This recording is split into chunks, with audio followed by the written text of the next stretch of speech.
Okay, hi guys, welcome back. This episode 9 of Learning UX Design. I don't think. Okay, let's get started. Nice to see you again. As an entry-level UX designer, you probably won't be expected to lead a design sprint, but it's still helpful to know what it takes to plan a successful one. Let's check out some of the basic ideas. First up, user research. If you're lucky enough to have a dedicated researcher on your team, they can own this step.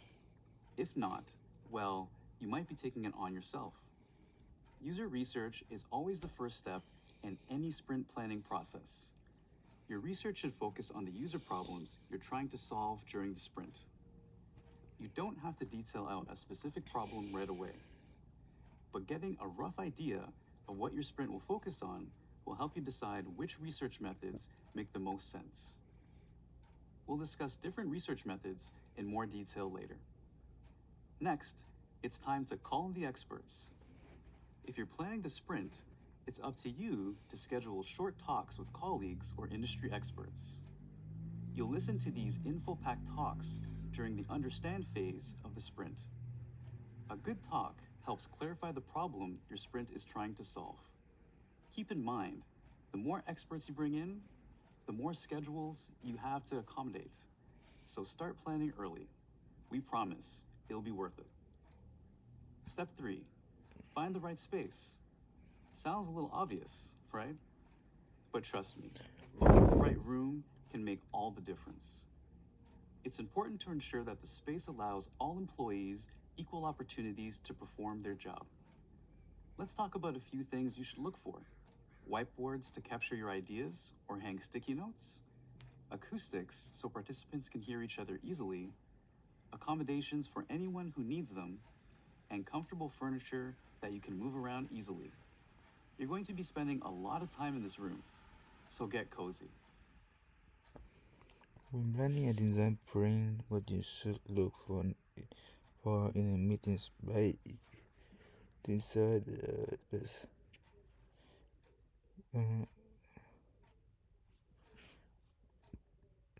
okay, let's continue. Once you've found the right space, it's time to gather supplies.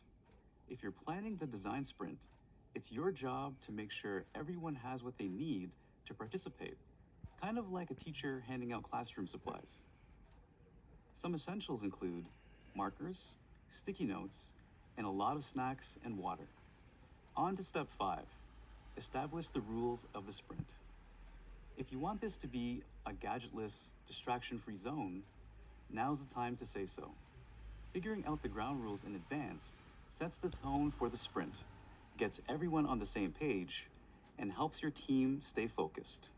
So you've done your research, called in the experts, found the right space, gathered supplies, and established your sprint rules. What's next? Step 6 is planning introductions. This can be pretty important since sprints involve cross-functional teams that may have never met before. We all know icebreakers can be a little cheesy, but they're still a great way to help your team get comfortable with each other. Plus, choosing icebreakers that are relevant to your sprint can motivate your team and put them in the right mindset. Here's an idea for an icebreaker. Ask everyone to talk about a time they called customer service to complain. This puts the team in the shoes of a user, exactly where you want them to be when solving UX design challenges. All right, we made it to the final step, post-sprint planning. That means thinking about what will happen after the sprint wraps up, like how your team might use what you've learned to achieve other goals. To do this, you need documentation. Make sure you enlist a few people to help document the design sprint by taking pictures, collecting sticky notes, and jotting down ideas. Okay, let's recap the sprint planning basics. To prepare for a design sprint, you'll need to conduct user research, schedule talks with experts, find the right space, gather supplies, establish ground rules, break the ice with your team, and plan out post-sprint action items. Sound about right? Awesome. Let's keep going. Up next, we'll walk through a design sprint brief. Okay, let's move to the next video. Hi again. So we've covered the basics of sprint planning. Now, let's build a 5-day design sprint brief. The sprint brief is a document that you'll share with all of your attendees to help them prepare for the sprint. Let's check out the things that make up a design sprint brief.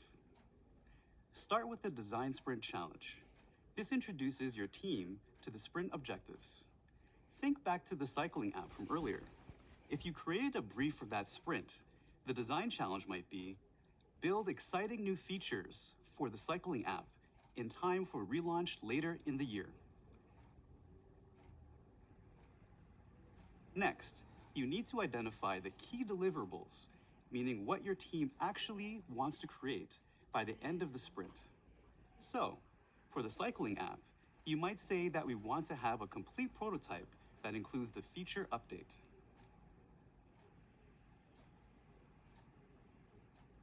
Then, it's on to logistics. First, everyone participating in the sprint needs to know where the sprint will happen and when it will be held. You also want to list who's attending and the name of the sprint leader. Usually the sprint leader is the person who sends out the brief to the team. But that's not always the case.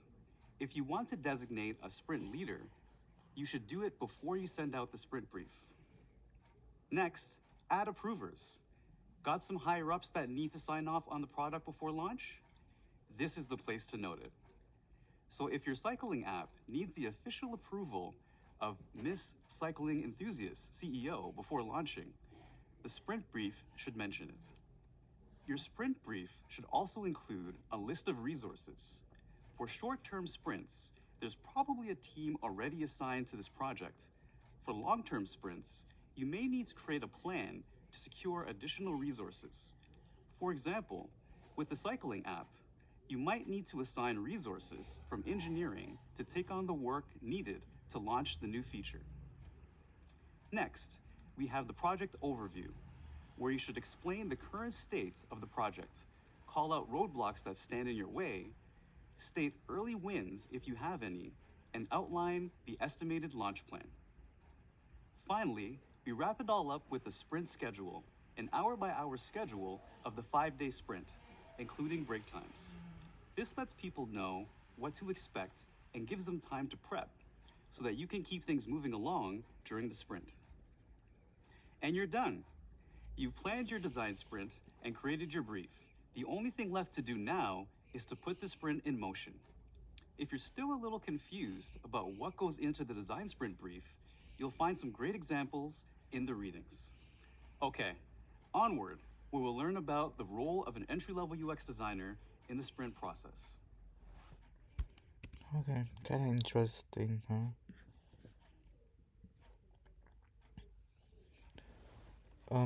As I just write the answer down the paper and we will check the answer later. Resume is important to current industry expert when I think they have clarified a design sprint brief is a document that your design every participant to help them prepare for the design sprint.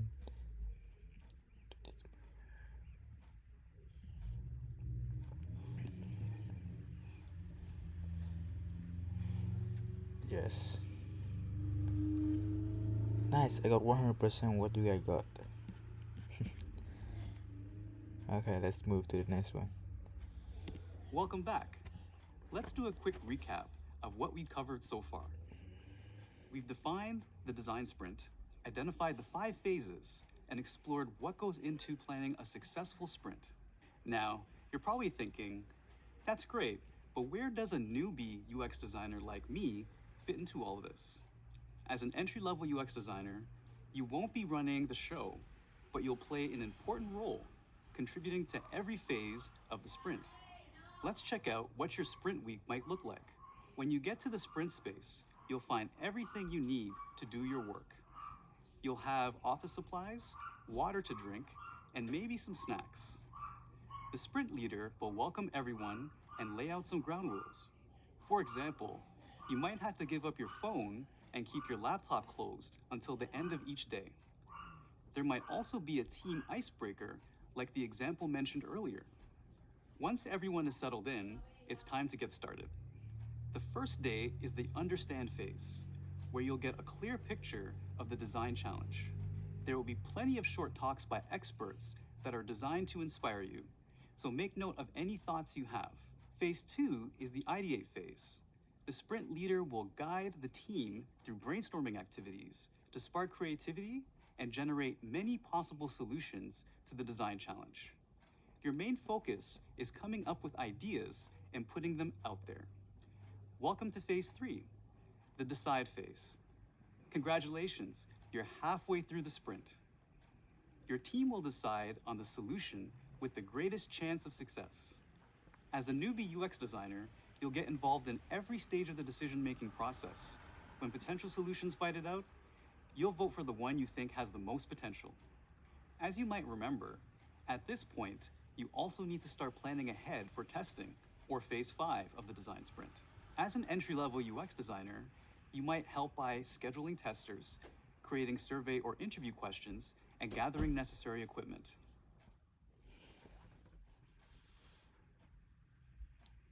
Yes. Phase 4 is all about creating a prototype of your product.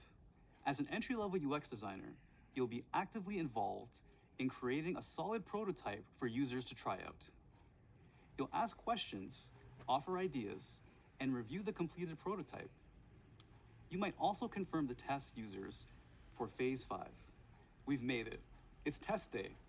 The test phase is the final phase of the process, where you put your prototype to the test. You might be asked to collect user feedback by observing and interviewing users. This feedback helps the team know what to revise before bringing the product to market. And that's it. You've learned all about an entry-level UX designer's role in the design sprint process. As you reach the design sprint process finish line, expect to feel like you just completed an actual sprint at a track meet. A successful sprint will leave you tired but energized, chock full of new ideas, and with a fire in your belly to get to work. I still remember the first sprint that I was a part of. I came up with some cool ideas, but also a lot of bad ones. No worries if this happens to you as well. This is why validating your ideas with users is baked into the design sprint process. You'll have ideas, and so will the rest of your team, meaning it doesn't rely solely on you. It's a team effort, and by the end of the process, you'll have a better sense of whether your idea is working or not before implementing it. Coming up, we'll talk about retrospectives and why it's important. Okay, let's move to the next video. We have to strain. Organize a design sprint. Okay. Let's start with this one too. Organize a design sprint. You're a part of team working on a skateboard website and have been asked to add a feature to increase engagement. First, confirm the correct order of the design sprint phase, and then categorize the activity that happened during each phase.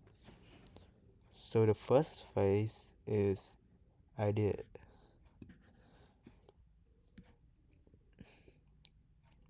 Oh shit. my bad. I think the first phase is understand. We have to understand it first. Then we have to brainstorm it. We have to decide what idea is okay. And we will make the product, and finally we will test it out. Okay.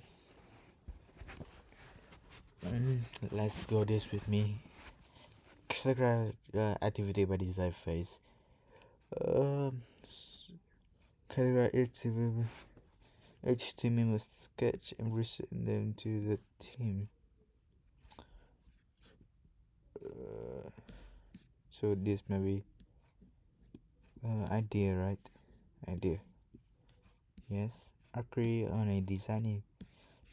So this is design, right? Right. Interviews user about what it was like to use your prototype is test. Discuss the present feature and how they address the challenge to increase this. I think about idea and prototype, but I think it will be understand. Oh shit. So it's maybe prototype idea. Okay, my bad, my bad. Pro- what the fuck? Okay, design. Meet with development team to explore various feature. Meet. So understand. Okay. Be a working prototype of the discussion part feature. So it's prototype, of course. Start recruiting skateboarding enthusiasts for testing, so it will be understand too. Oh shit. Uh, this one? Start recruiting. Okay. Observe how users react to your this test, of course. Speak with customer service team to learn about topics that matter. This will be understand, of course. Okay, nice.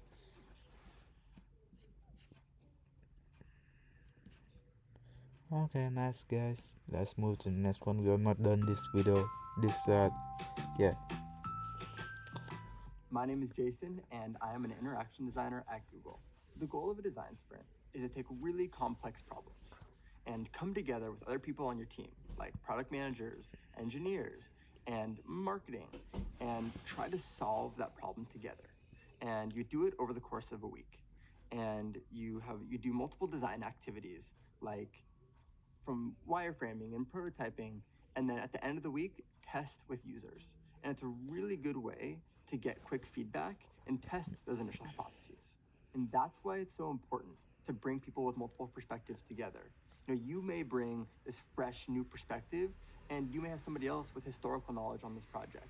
But we also are bringing people together from product management and marketing to bring all of these unique perspectives. I think that this just proves that sprints at their core are about inclusivity. We really want to bring people together with multiple perspectives to surface these multitude of ideas. It's always important to understand who your participants are and make sure that this overall experience is thoughtful.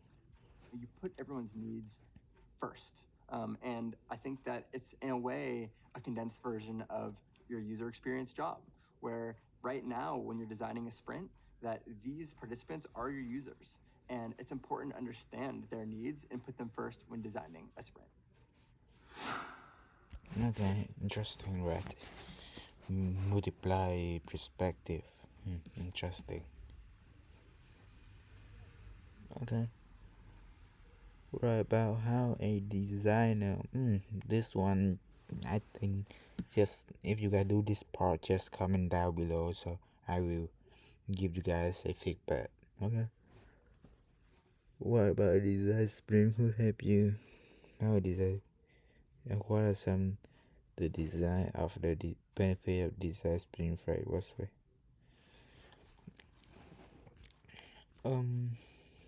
The design sprint would help me to get more experience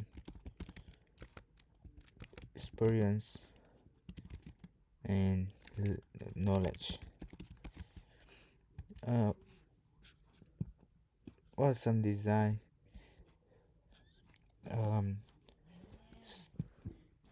some benefit in my opinion is you get to adapt is get to adapt to US design job, and also can have more experience as well as do real job. The phase I'm more interested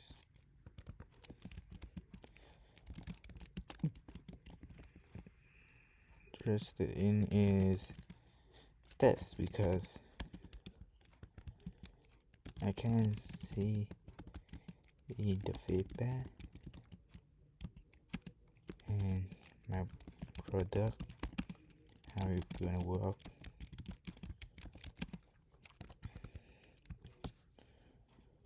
Okay, just comment down you guys answer.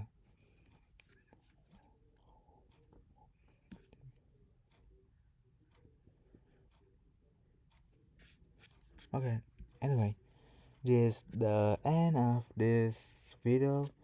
At the episode 10 we done module 3. Okay, so bye bye, thank you for watching.